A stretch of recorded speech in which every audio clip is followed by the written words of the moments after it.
Marina from ENS Lyon, right? Yeah. We'll talk about induced minors. Right, please.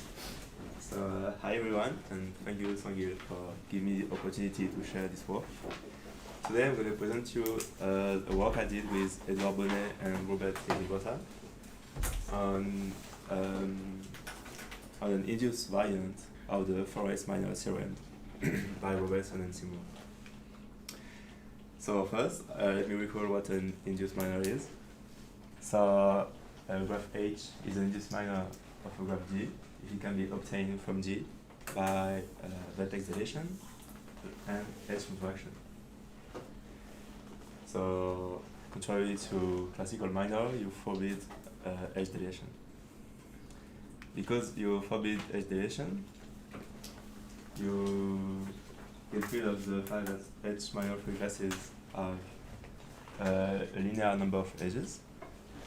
So the induced setting becomes more interesting when you work with dense classes. Also, some problems on the induced setting are more subtle than in the classical minor setting. For instance, the induced minor detection, H-induced minor detection, is not polynomial in the induced setting, in the general case.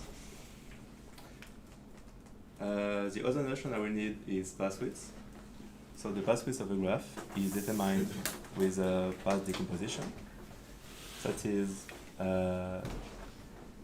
you have a graph whose vertices are bags of vertices of your original graph, so that every edge of G appears inside the bag, and the subgraph induced by the bag containing one specific vertex is always a non-empty path.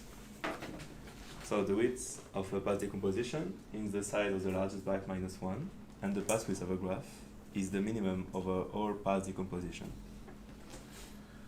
This notion has some application. For instance, in recent work, people have obtained an MS-02 proof library scheme in log n bits for a graph of bounded path width. Also, it appears in the Forest-Minor theorem that I will introduce a bit later. And it can also be used as an intermediate step before results on treewidth. So now we present you two family of graphs that I will use frequently during this talk. The first one is the parameterized grid. That is a stable set that is connected to a path, so that you order the stable set, the independent set, and the path, and every vertex of the stable set is fully connected with the vertices of the same order. We can note that this graph has large path widths, because if you contract all the paths into a single vertex, you will obtain a large complete bipartite graph of size increasing with the size of the parameterized grid. And also, it has no complete bipartite subgraph.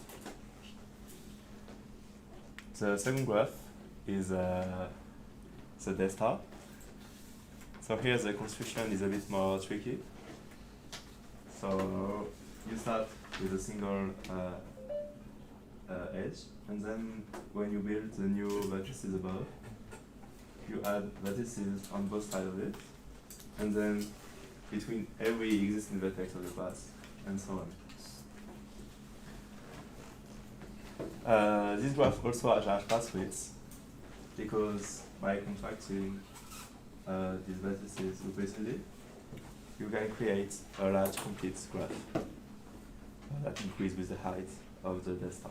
And again, it has no complete bipartite subgraph, large complete bipartite subgraph. So now what is the Forest-Minor theorem that we prove the induced variant of? It says that any graph class has bounded path widths if and only if it excludes some forest as a minor. So now the question is, how to extend it to induced minors.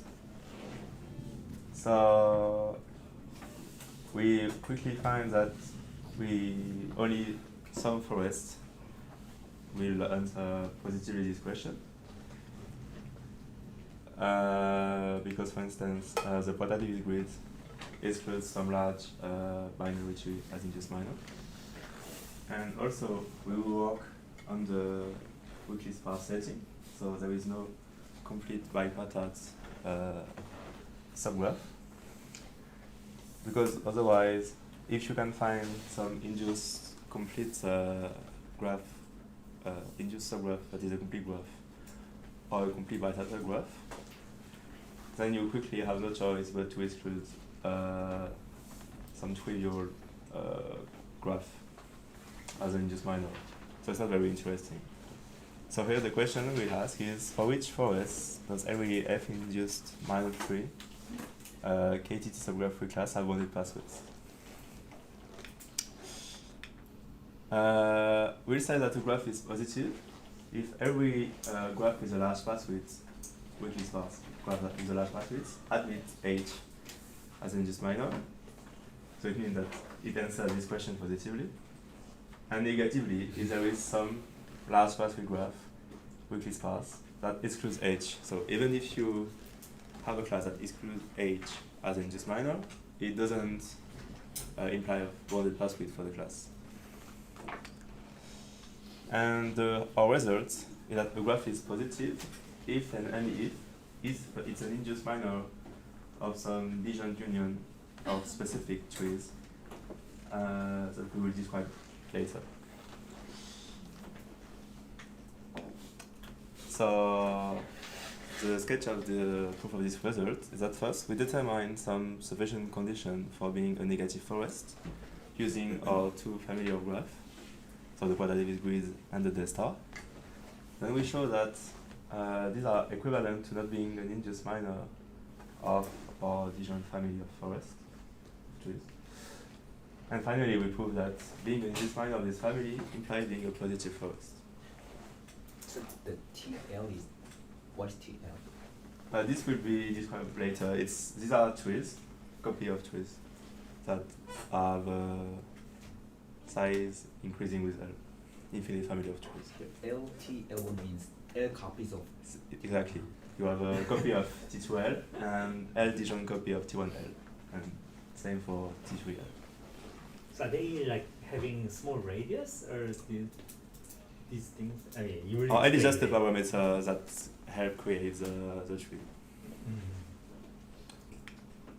But it's much later.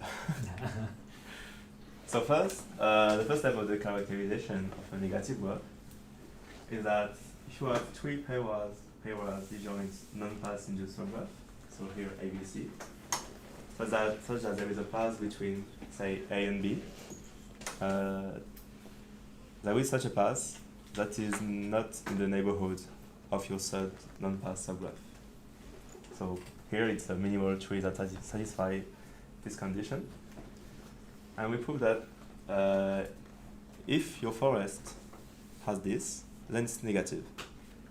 And that is because in the pathwidth grid, you will need your what we call like a large degree vertex in each of your non-path subgraph. Because you, for instance, here you cannot build a claw using only vertices in the path. You will need to grab one of those large degree vertices. So if you say that A and B are the two leftmost and rightmost large degree vertices, then the one in the middle is adjacent to any path between A and B. So this is not an induced minor of this. So it is negative. The second one, we do a similar thing, but this time we use a D-star. So if we have 4 disjoint claws, such that A and B and C and D have a path, and there is at most one edge between two claws, and this edge cannot be between the closed center here. And this again is a negative graph. And that is because, for instance, if say you try to build a path, you try to build in the Death Star as a close, you again need some large degree vertices. And so if A is the highest, large degree vertex you use here, then any path between D and C would be a neighbor of A.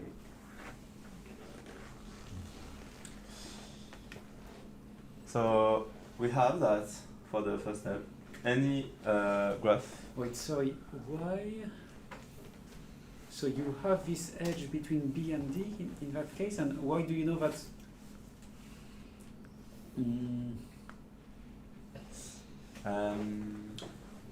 Is it necessarily the case that the center of the claw is mapped to the high degree vertex in the Death Star? Not necessarily. Okay, then why is it not the case that the vertex which had the dotted edge would be the high degree of the vertex in the Death Star, and then it's not actually an issue if they are adjacent?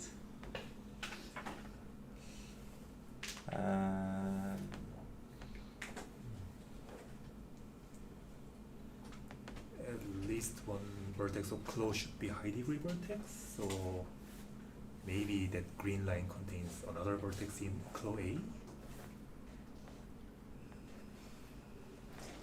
I think that here A will be adjacent to any neighbor of D and C. So it will contradict the at most one dashed edge. Okay. Can you explain the set? How at most one is between A union B Yeah. and C union B? I see.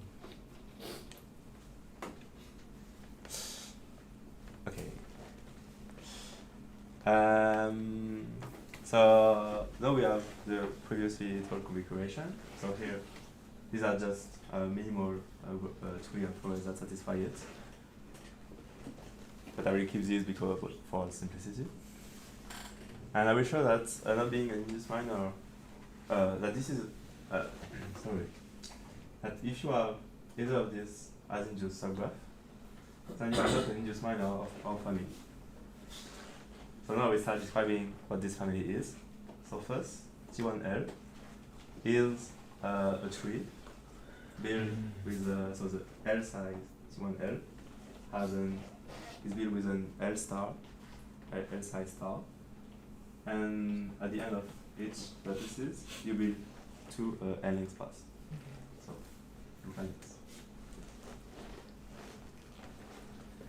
And in this, and any tree that is not an induced minor of some T1L admit two vertex disjunct clause. Because, for instance, let's look at the deepest clause. Let's have this tree. Let's put it at some vertex, and let's see. Let's take a look at the deepest clause in this tree. So you can either look like this or like this, depending on how many children it has. If you look at the rest of the tree, either there is another clause and we're happy, or there is not, and then it means the rest of the tree is only pass, and then it's an induced minor of some T1L.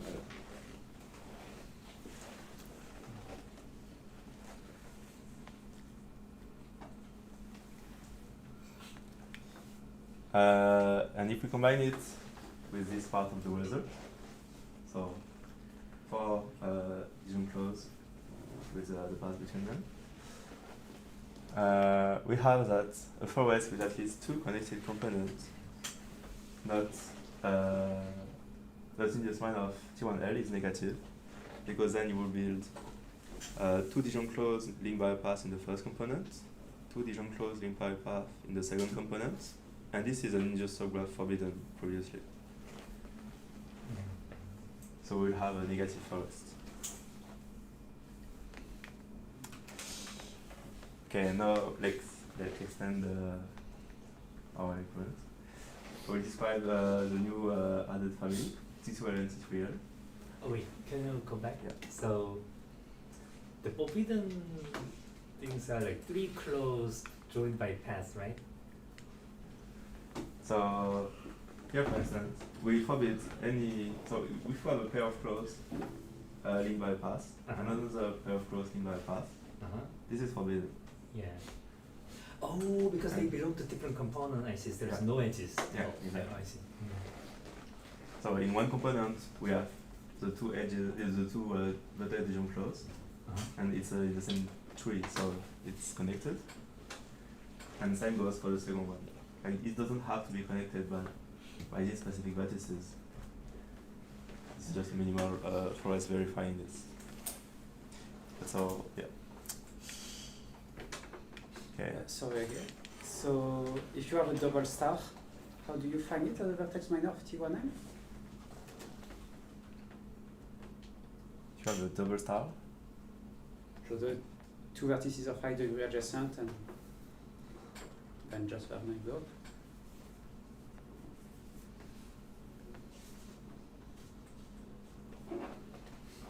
Are you asking if two stars connected is a ENS minor of T1L?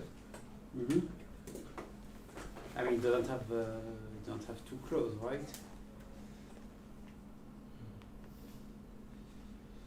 Two stars So connected? two vertices of high degree with Yeah. an edge between them and then just their neighbors. Yeah. So you can make two clauses because. Yeah. Oh wait, you can. No, I'm stupid. They don't need to be non-adjacent. My bad. I'm probably going too fast. Okay. So back to the construction of this beautiful forest. So this time again we start with a star. This time of size L plus 2. So for the first L ones, it's easy. You just add a T1L copy, which is in the vertex of the star. And then for the other one, so again, here every time you root a copy of T1L, and you will you will add some L length pass before the distance 1L copy. And these are again L length paths. So this is very arbitrary, but it works. And T3L is basically the same, but this path just goes here. And again, this works. What's the difference? Like there is no copy on T1L here. So it's not isomorphic.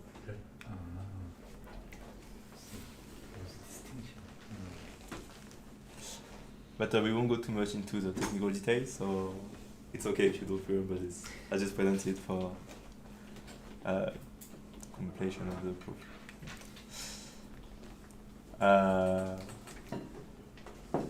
Yeah, actually I don't give the technical details, so you can keep it in a very distant part of your.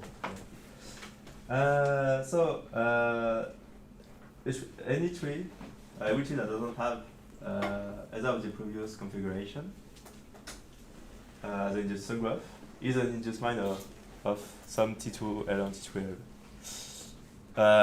But I won't go too much into details because it gets a bit lengthy. So yeah, this is true. So with these two results, we obtain our characterization of negative graphs because given the forest with k connected components, everyone but at most one connected component is an induced minor of T1L. Otherwise, because of the first lemma, you're negative. So at most one connected component is a T1L. And because T1L is an induced minor of T2L and T2L by construction, induced minor, just delete everything else. We have that here, like the 2 to 4 to case connected components are induced minor of both T2L and T3L. And the first one that is not an induced minor of T1L has to be an induced minor of T2L by this one. Otherwise, you contradict this one. So it's either you have at most one connected component not in T1 because this one, and this has to be in either T2L or T3L. Otherwise, you contradict this lemma. So we have that any forest that is not an induced minor of T2L and a disjoint copy of L disjoint copy of T1L, or similarly T3L and L disjoint copy of T1L is negative. Is it negative because of the first lemma or the second lemma? So now positive graphs. So a graph is positive is an induced. If a graph is an induced minor of our family, then it is positive. For this, I need to introduce you to a new family of graph, the constellations. So it was introduced by previous authors, some of these authors. And a constellation is sparse and again a stable set, such that any element of the stable set is connected at least once to every path. And that's it. And we have a previous result, but there is a previous result by Chernovsky, Hajebi, and Speaker that says that any weakly sparse H-induced-minor-free for F some forest graph with Lajeunesse pathwidth admit as an induced subgraph a constellation that is either interrupted and q-zigzag, which I will explain immediately. So this is a constellation. What does q-zigzag mean? It means that you order the stable set. You have some total order on the stable set, and if you take two elements, then you have at most q elements in between that are not adjacent to every path. For instance, the Frontal-Davis grid, again, is a zero zigzag constellation because if you order from left to right, and you take two vertices, then every vertices in between are adjacent to every path between x and y. So for instance, if this one wasn't connected to every path here, or every path between x and y, here it would be like one zigzag because you allow one element to misbehave in between x and y. And this is interesting because any large enough q-zigzag constellation contains our family as in just minor.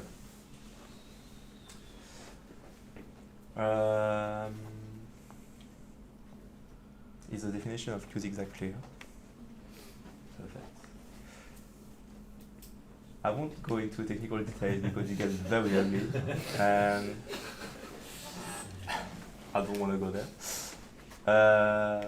So just remember that q-zigzag constellation contain our family.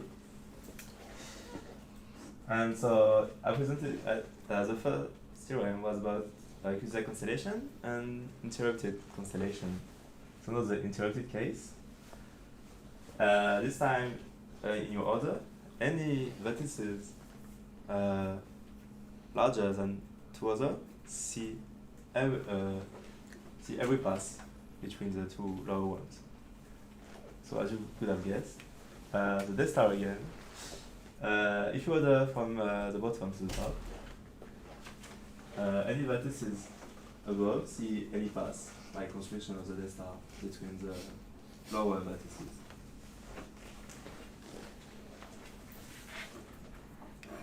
And again, we find that any large enough constellation contains our family as in just minor. And again, I skip. Okay, so now we have these two results. So the result by previous authors, either have an interrupted or closed constellation in our large pathwidth graph. And then in those interrupted or closed constellations, there is our family. So any weakly sparse graph with a large enough pathwidth admits our family as induced minor.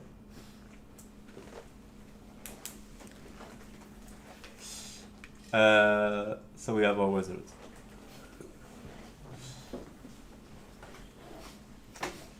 So any weakly sparse graph excluding H as induced minor has bounded pathwidth if and only if H is an induced minor of some T2, some disjoint union of T2L and L copy of T1L, or T3L and L copy of T1L. Now the next step of this, as I hinted before, is pathwidth is nice, but we want a result for treewidth.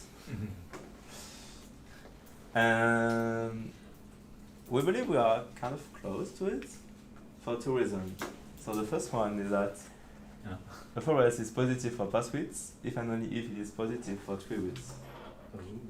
So our dichotomy for pathwidth is already a dichotomy for all the forests for treewidth. And the second thing is that for any graph without two disjoint triangle as induced minor, then it looks a lot like a forest. So if you delete a small size of a small subset of vertices, then all vertices at this. If you have a small subset of vertices and you delete every vertices at distance 4 from this subset in your graph, then it becomes a forest. And because the D star does not have two disjoint triangles, it means that any graph that is positive cannot have two disjoint triangles. Otherwise, even if you exclude it, you don't exclude the D star, and the D star have a large treewidth because large clique. So all of our positive graph for treewidths should be close to being a forest. Are close to being a forest. Thank you for listening.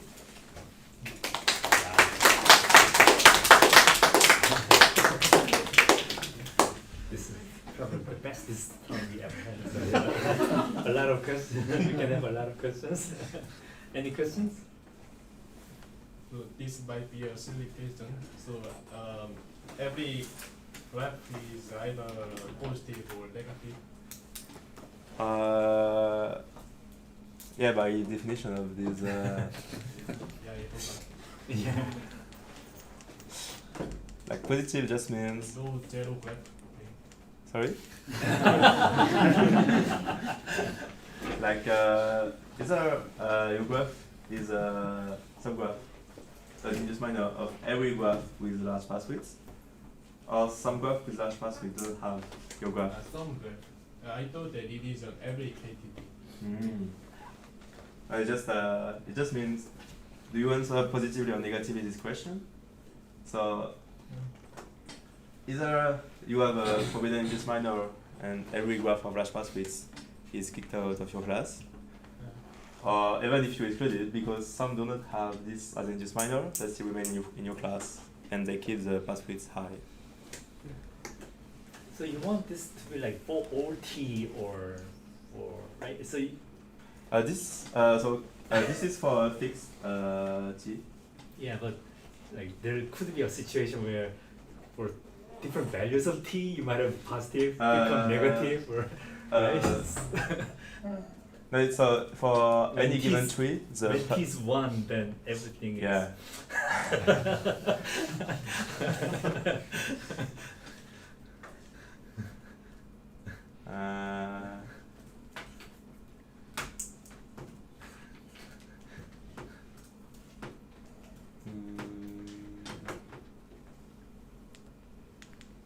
So this one, I forgot for which value of t, but it's small. And before that, it's usually when you look at weakly sparse graph, you say at some point some And Oh, this is something. yeah, and the family remains the same at this point, but Wait, so isn't it that positive means So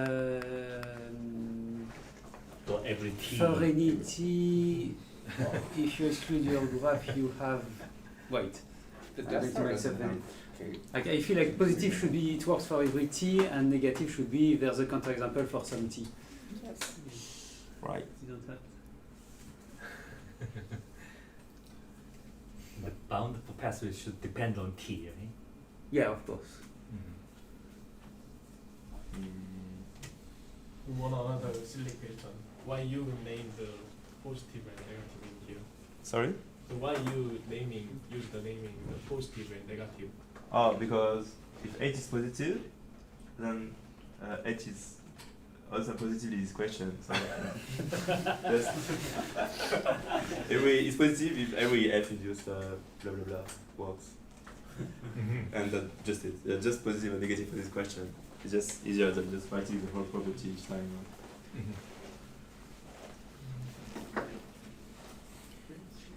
If you don't forbid KTT, is there some conjecture on what would be interesting to put instead of pathwidth?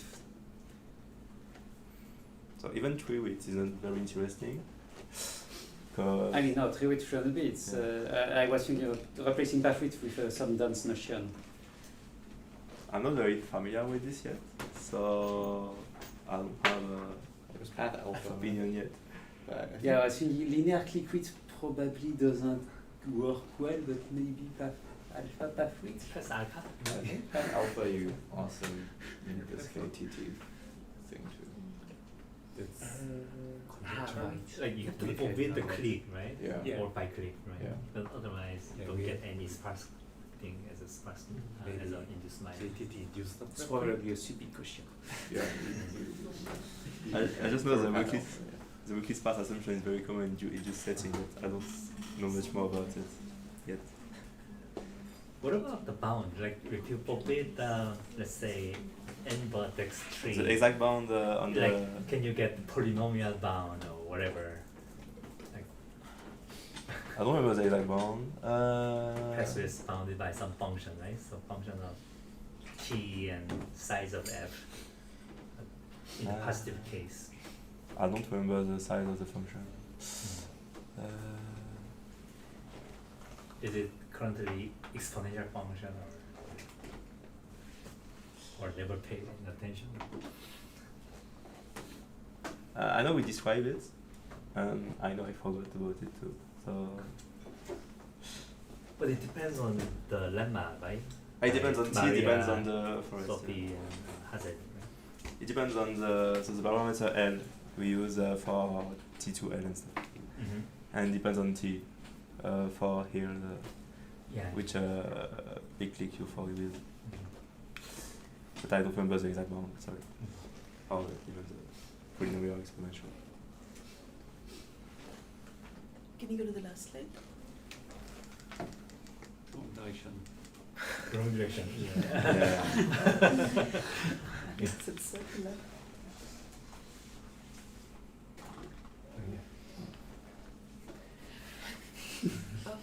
I'm slightly confused. Wasn't there a result recently on arXiv by JP and Sophie that, or was this for induced subgraph classes where they give a characterization for bounded treewidth and KTT free graphs with respect to induced something free, It was induced path free. It also needs induced path free. induced path free? Path and KTT. That's what I remember. I think it was path. Yeah. I see. Okay. Thank you. The audience answers. Okay. Any other questions? It's okay to ask questions. We have plenty of time.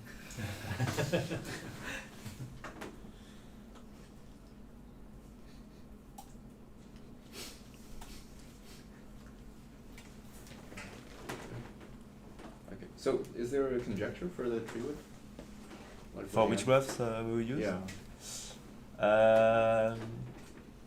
So was mostly about wheels and layer wheels. Don't ask me the construction of layer wheels. It seems that some stuff happened between the wheel of size 4 and wheel of size 5, like so. But we don't have any. I mean, we're still ongoing. But wheels or layer wheels seems to be the way to go.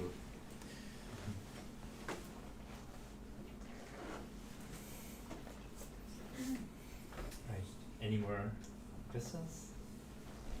So, if not, okay, let's thank the speaker. Thank you. This was his second ever.